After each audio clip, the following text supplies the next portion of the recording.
నిర్గమకాండము 36వ అధ్యాయము. పరిశుద్ధ స్థలము యొక్క సేవ నిమిత్తము ప్రతి విధమైన పనిచేయ తెలుసుకొనుటకై యెహోవా ఎవరికి ప్రజ్ఞా వివేకములు కలుగజేసెనో అట్టి బెసలేలును అహోలీయాబును మొదలైన ప్రజ్ఞావంతులందరూ యెహోవా ఆజ్ఞాపించిన అంతటి చొప్పున చేయుదురనెను. బెసలేలును అహోలీయాబును యెహోవా ఎవరి హృదయంలో ప్రజ్ఞ పుట్టించెనో ఆ పని చేయుటకు ఎవని హృదయము వాని రేపెనో వారినందరినీ మోషే పిలిపించెను.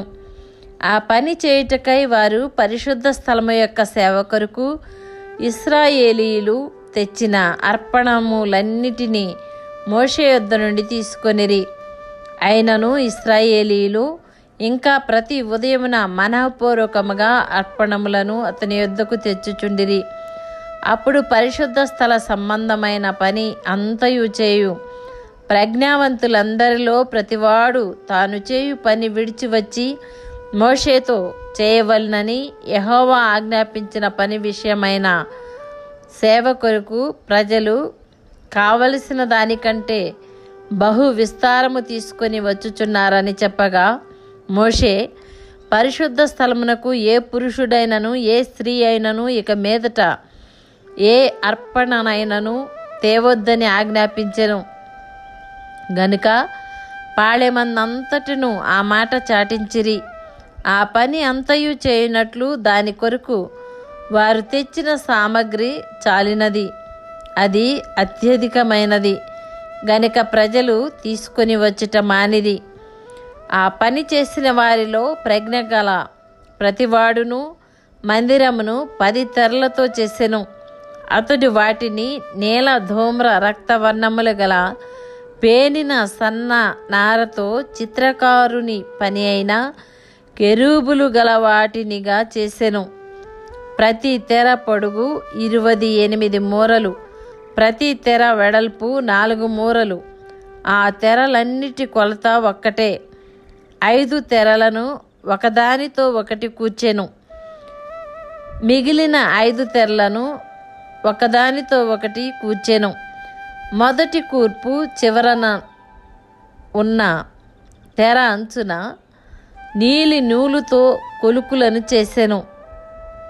రెండవ కూర్పున వెలుపటి తెర అంచునట్లు చేసెను. ఒక తెరలో 10 కొలుకులను చేసెను. రెండవ కూర్పునున్న తెర అంచున 10 కొలుకులను చేసెను. ఈ కొలుకులు ఒకదానితో ఒకటి సరిగా నుండెను. మరియు అతడు 10 బంగారు గుండీలను చేసి ఆ గుండీల చేత ఆ తెరలను ఒకదానితో ఒకటి కూర్పగా అది ఒక్క మందిరముగా ఉండెను.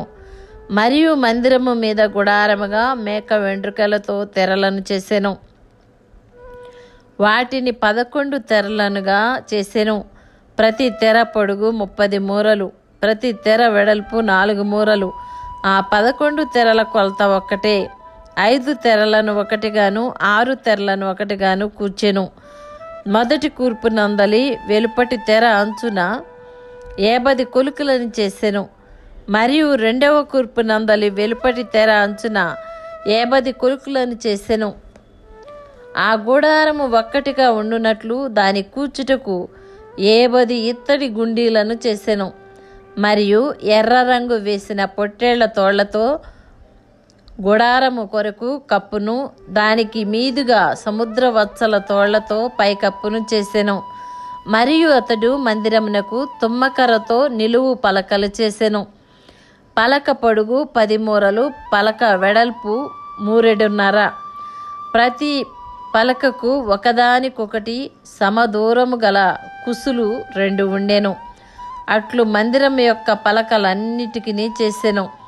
కుడివైపున అనగా దక్షిణ దిక్కున 20 పలకలుండునట్లు మందిరమునకు పలకలు చేసెను. ఒక్కొక్క పలక క్రింద దాని 2 కుసులకు 2 దిమ్మలను, ఆ 20 పలకల క్రింద 40 వెండి దిమ్మలను చేసెను. మందిరం యొక్క రెండవ ప్రక్కకు అనగా ఉత్తర దిక్కున 20 పలకలను, వాటి 40 వెండి దిమ్మలను అనగా ఒక్కొక్క పలక క్రింద 2 దిమ్మలను ఒక పలక క్రింద 2 దిమ్మలను చేసెను. పడమటి దిక్కున మందిరం యొక్క వెనుక ప్రక్కను 6 పలకలు చేసెను. వెనుక ప్రక్కను మందిరం యొక్క మూలలకు 2 పలకలను చేసెను. అవి అడుగున కూర్చబడి మొదటి ఉంగరము దాకా ఒకదానితో ఒకటి శిఖరమున కూర్చబడినవి. అట్లు 2 మూలలలో ఆ 2 పలకలు చేసెను.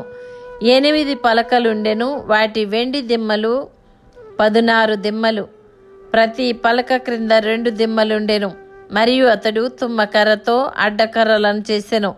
మందిరము యొక్క ఒక ప్రక్క పలకకు 5 అడ్డుకర్రలను, మందిరము యొక్క 2వ ప్రక్క పలకలకు 5 అడ్డకర్రలను, పడమటి వైపున మందిరము యొక్క వెనుక ప్రక్క పలకలకు 5 అడ్డకర్రలను చేసెను.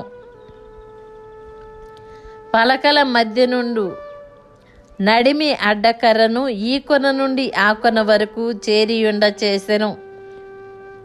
ఆ పలకలకు బంగారు రేకులు పొదిగించి వాటి అడ్డకర్రలుండు వాటి ఉంగరములను బంగారుతో చేసి అడ్డకర్రలకు బంగారు రేకులను పొదిగించెను.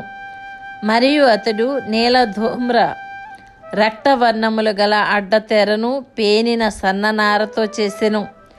చిత్రకారుని పని అయిన కెరూబులు గలదానిగా దాని చేసెను.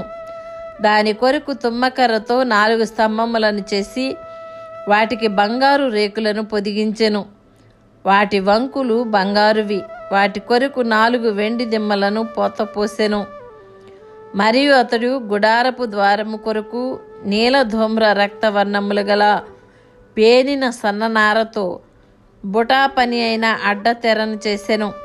దాని 5 స్తంభములను వాటి దిమ్మలను చేసి వాటి బోదెలకును వాటి పెండె బద్దలకును బంగారు రేకులను పొదిగించెను. వాటి 5 దిమ్మలు ఇత్తడివి. ఆమేన్.